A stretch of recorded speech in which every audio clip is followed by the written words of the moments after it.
What happens when the woman who once walked away from the spotlight is forced to return, not for ratings, not for headlines, but for loyalty?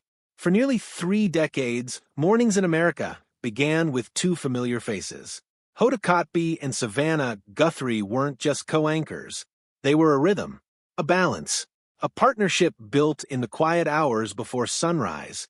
But in early 2026, that balance shattered.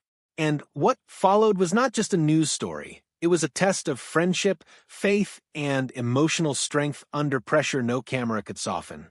This is the story of a retirement that didn't last, a kidnapping that turned into a national vigil, and a bond that may be the only reason everything didn't collapse.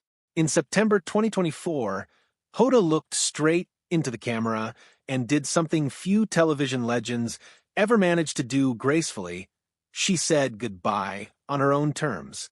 After 26 years at NBC, she announced she was stepping away. She had just turned 60. The milestone made her reflective. She talked about time differently, about mornings she wanted to spend at breakfast tables instead of anchored desks, about bedtime stories instead of breaking news alerts. Her final day on the Today set in January 2025 was emotional, celebratory, and filled with gratitude. Friends packed the studio. Her daughters, Haley and Hope, ran into her arms. It felt complete. It felt earned. She moved to Westchester. She started a new venture focused on wellness. She joked about PDA meetings and neighborhood walks. For the first time in decades, her alarm clock didn't scream at 4 a.m. The chapter seemed closed until February 1st, 2026. That morning, news broke out of Tucson, Arizona. Nancy Guthrie, Savannah's 84-year-old mother, was missing. At first, it sounded like one of those situations that would resolve quickly. Maybe she'd fallen. Maybe she'd wandered. But within hours, it became clear this was something darker. There were signs of a struggle. Blood on the porch. A doorbell camera disconnected in the middle of the night. A masked figure caught in grainy footage. Savannah left immediately. She didn't hesitate. She didn't over-explain. She simply boarded a flight to Arizona and stepped out of the anchor chair without knowing when she'd return. Back in New York, the set felt wrong. The chair beside Craig Melvin was empty. The rhythm was broken. And then, 9 days later, something nobody expected happened. Hoda walked back through the doors of Studio 1A. She didn't return as a guest. She didn't say she was just filling in. She stepped back into the role she had left behind. Her daughters had to adjust again. The early mornings resumed. The Westchester quiet was replaced with Manhattan noise. The life she had carefully reshaped bent under the weight of loyalty. Why? Because years earlier, when Hope had been hospitalized in 2023, Savannah had been the first person through the hospital doors. That memory mattered. When Hoda spoke that first morning back, her voice was steady but layered with something deeper than professionalism.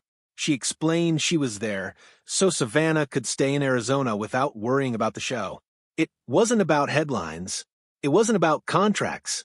It was about showing up. And viewers felt it immediately. Their partnership didn't begin under bright lights. It started in a cramped office when they were just reporters sharing deadlines and vending machine snacks. They bonded over long hours and honest conversations. Faith, motherhood, the weight of ambition, the fear of failure. When they became the first all-female team to lead the morning show in 2018, it wasn't just a career milestone. It was validation of a friendship that had survived competition, industry politics, and the unforgiving nature of live television. Savannah, with her legal mind and controlled delivery. Hoda, intuitive and emotionally open. Different, but complementary. That's why Hoda's return felt natural. It felt inevitable. But behind the cameras, the crisis was escalating. On February 3rd, the case took a terrifying turn. An email landed in the inboxes of TMZ and two Tucson television stations. It was cold, structured, businesslike, for $1 million in Bitcoin. Pay by Thursday. Miss the deadline, and it jumps to $6 million by Monday. The sender described details that had not been released publicly, what Nancy had been wearing, what had been knocked over inside the house. Information only someone present could know. It was credible. It was calculated. And it shifted the case from disappearance to extortion. The FBI began tracking the cryptocurrency wallet address listed in the demand. It had been created using a digital mixer designed to obscure transaction trails. The sophistication suggested planning. Patience. Savannah and her siblings faced a nightmare decision. Do you pay without proof of life? Or do you risk waiting? On February 7th, Savannah appeared in a video alongside her brother Cameron and sister Annie. Her face looked composed. Too composed. "We received your message," she said. "We understand. We will pay." She didn't cry. She didn't rage. She negotiated. But there was one devastating problem. No proof of life had been provided. No photo. No voice recording. No confirmation Nancy was alive or receiving her heart medication. The clock ticked toward the Monday deadline, and the silence from the kidnappers grew louder. Back in New York, Hoda made a quiet decision. If they couldn't reveal every investigative detail, they could make sure Nancy was never just a headline. On February 9th, she pinned a small yellow ribbon to her jacket. Within minutes, everyone on screen wore one. No memo required. The symbol spread. Viewers sent photos of yellow ribbons tied around trees from Maine to California. In Tucson, local businesses handed out yellow carnations. Nancy's neighborhood gates were wrapped in bright strands of fabric. The studio filled with yellow roses. It wasn't performative. It was intentional. Hoda understood something crucial. Kidnappers operate in darkness. Attention is pressure, and pressure can break walls. Each morning, she reminded viewers of Nancy as a mother, a grandmother, a woman who had lived independently in the Catalina foothills for decades. She told stories about Nancy's strength. Widowed at 49 when her husband Charles died suddenly in 1988, 3 children to raise alone, a job at the University of Arizona to put them through college. Savannah often described her as iron granite strong. But now that strength was being tested in the most brutal way, forensics teams combed Nancy's home. Blood on the porch that didn't match Nancy's DNA suggested the attacker had been injured. A force-back door. A rug bunched near the kitchen island. Nancy's phone left plugged in.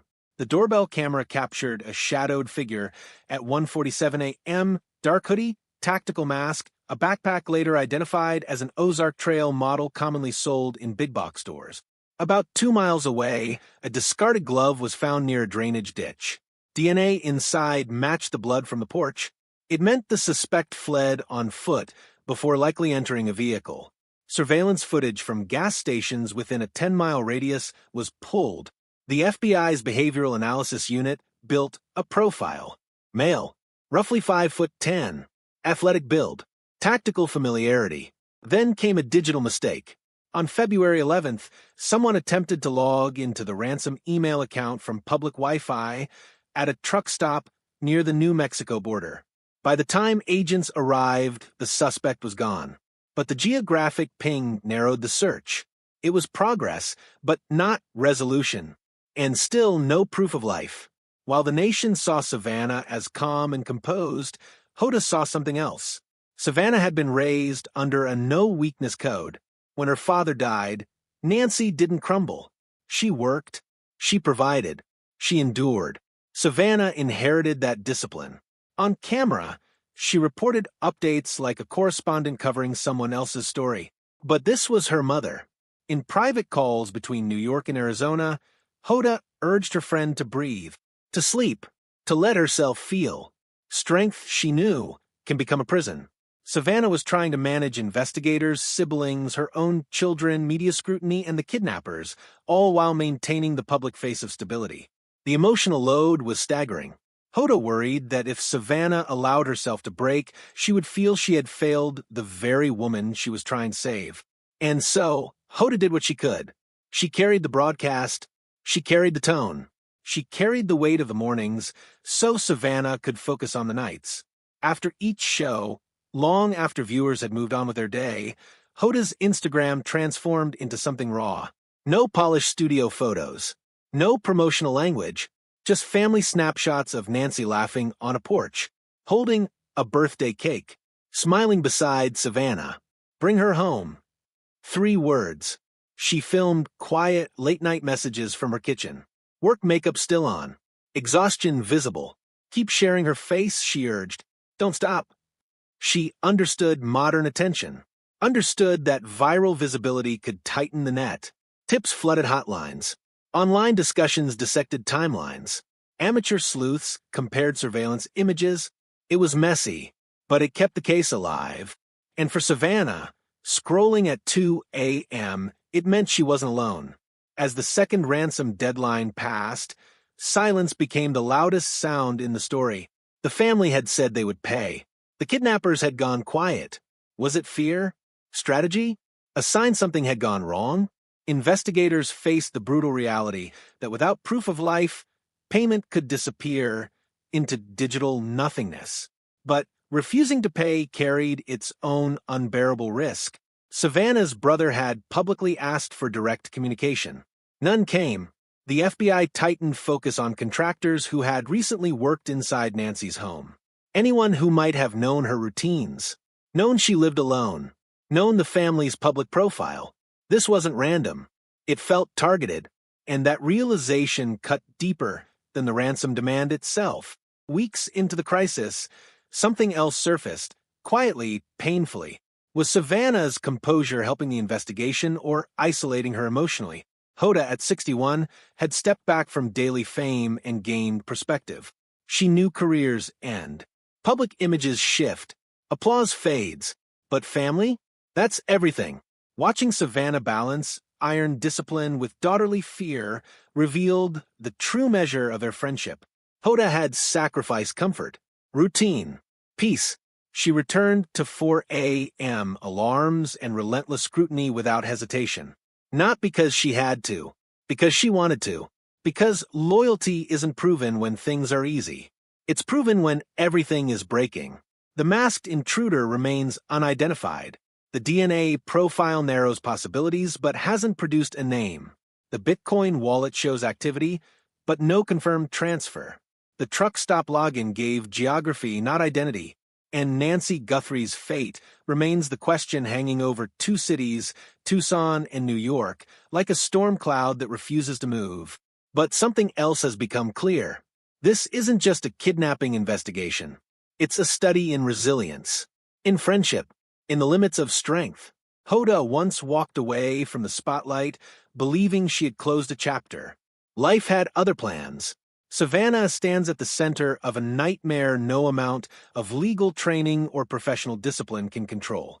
And through it all, one truth has emerged. Behind the polished delivery and broadcast smiles are 2 women navigating fear the way millions of others would, clinging to hope, leaning on loyalty, and refusing to disappear into silence. The question now isn't just whether Nancy will come home. It's whether the iron composure that built Savannah's career can coexist with the vulnerability required to survive this, and whether Hoda's return is temporary or the beginning of a new chapter neither of them ever expected. Because sometimes the biggest headlines aren't about crime or ransom. They're about who shows up when the world falls apart.